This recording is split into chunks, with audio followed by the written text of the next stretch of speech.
Hello, welcome to another episode of Pieces of Time. Today we're going to have a look at resizing a bracelet. Something which seems extremely simple but can often go awry. We're going to work on this behemoth of a strap today. This is a multi-link strap, one of the more difficult ones to do because there are more holes to go through. The tools we're going to need for this. So we're going to need something to secure the strap with. One of these is almost essential. Whatever else you use and however else you do it, this little piece here is essential. And what this does is, you'll see there are varying sized gaps. This goes, find the gap that fits your strap as snugly as possible because you want it to be held very straight. Okay, and then there's holes in the bottom. You'll see there's holes in the bottom that allow the pins to go through. Okay. Speaking about pins,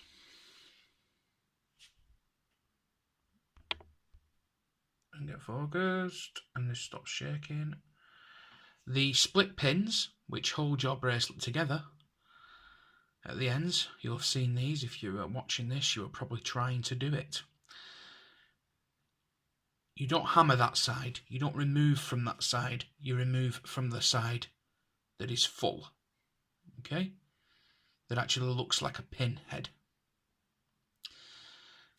On some bracelets, not this one, you actually have arrows which point downwards. This one doesn't have them. I'll just show you on this one, it has arrows. And if you look there, the whole side is there. The split pin side is there. So it's telling you that you need to push outwards that way. Okay. Other items that you'll need.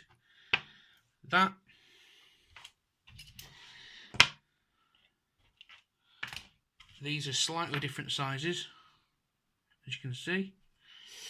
Thicker, thinner.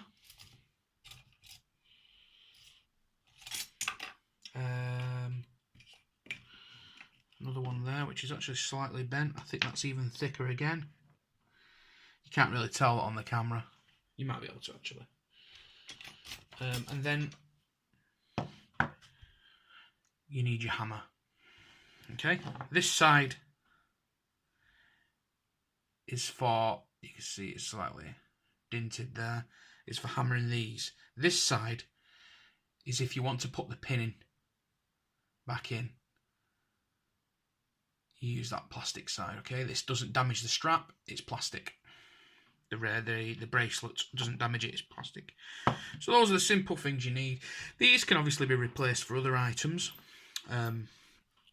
You want to get, I know it might not seem like it's important, but you want to try and find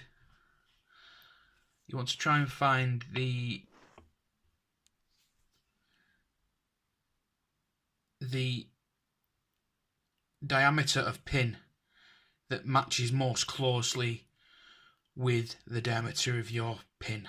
So the push pin needs to be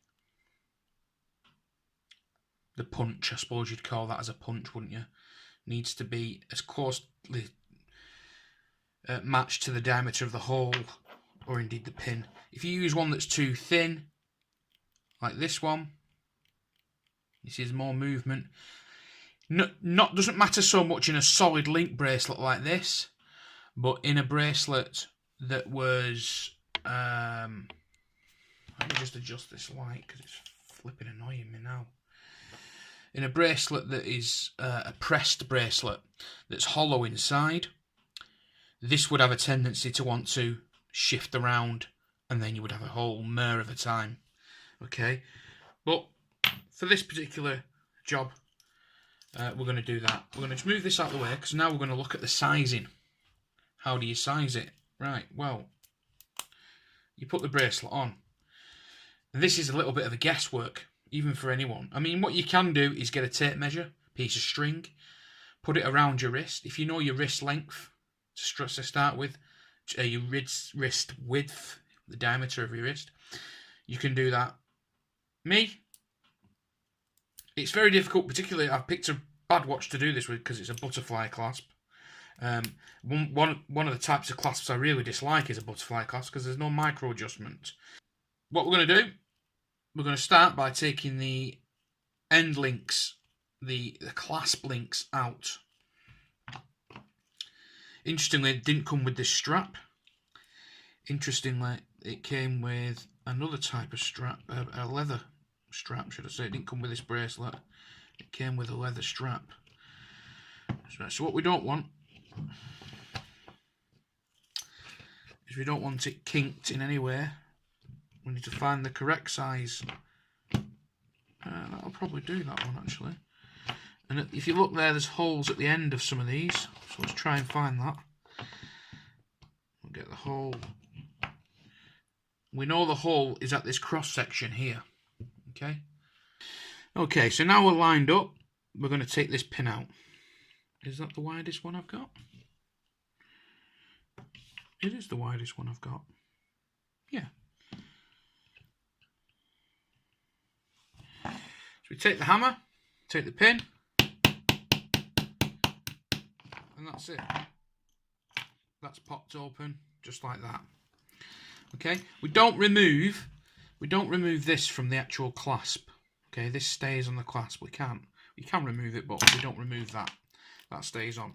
And what we want to do is we want to remove. There's your split pin. Put that to one side. Make sure we don't lose that. Okay, we're going to do the same again. Making sure that hole lines up with the. Let's get underneath the camera. Make sure that hole lines up with that cross section, because that's where we know that's where the hole is. Okay, give it another just little taps. What you're doing is you're not forcing it out with the hammer blows. You're shocking it out. You're shocking it out. There you go. Sometimes they don't come all the way out. Just pop that there, and that's the clasp removed. With the clasp removed, what you can do is fasten the clasp, okay, and you look at how much actual length that gives you. Gives you about 1 centimetre, 10 millimetres. Okay, now what we're going to do is we're going to measure it. So we're going to put our hand in. Just put something down there to protect the dial. I'm going to put my hand in. My arm through it. Oh dear. It's a very heavy strap, this. It really doesn't want to hold. Slippy stainless steel.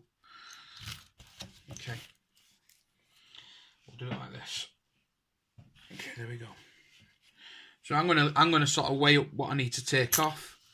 Have a look around your wrist basically, and weigh up what you need to take off. I've decided that actually what needs to be removed here are just one link from either side. So we're going to take the pin from here and the pin from here, and then just reattach it to the bracelet, and we'll see where we go from there. Okay, let's bring back in the block.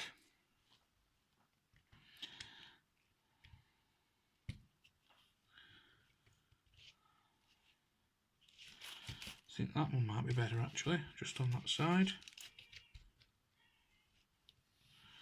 Lined up there nicely. Tippy toppy top. Okay. There's your pin. Put all your pins together just to one side. Oh, that can be put to one side. And we'll stick the other one in. Just measure these up. See which side I actually took it out of because I've forgotten.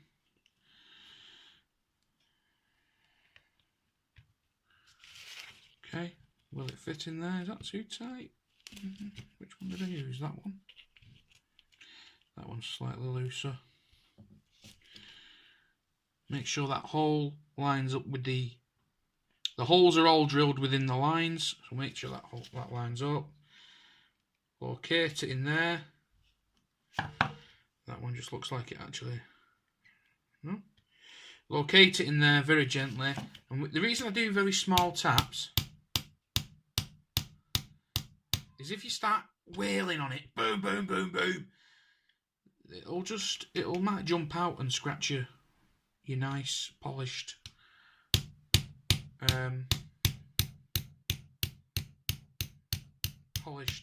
bracelet. Once it makes that sound where it's hit home.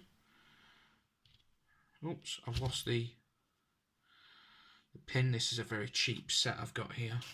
Remove that from there. Oops. Take that pin out. Now I'm just going to show you a pin now. The way these work, the way these look. Okay. So the pins literally are little split pins.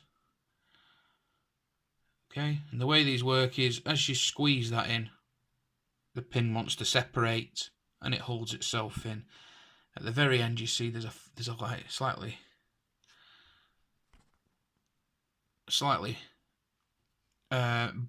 bulged out piece. So now what we're going to do, we're going to put the clasp back in. We're better off opening that for this. Okay. Make sure we've got the right side.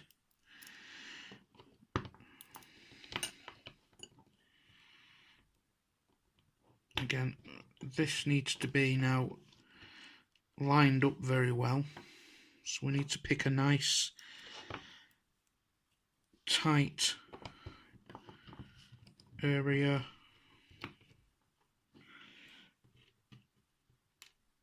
And we'll get the split pin. So we've got a nice tight area in the holder. Okay. You can see that's not going in properly. And then there it is, gone in, no problems. One side done. We use the same area for the next one. There's no hole underneath where I'm going to put it in. Doesn't matter anyway.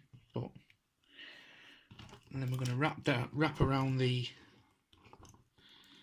This is where it can get tricky because obviously now you're running out of space a little bit. You've got less space to. You've got to try and fit the clasp in there. So maybe if we bring this right to the end, flip it around, bring that to the end, so we've got space for the clasp. Or rather the clasp can sit outside of the block. There we go. And what we're going to do is we're going to feel our way down with this because this will just slide in. It would help if we hadn't put it upside down.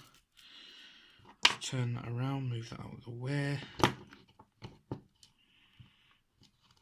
There we go. And I've done this a lot of times. So you can imagine if I'm making mistakes still.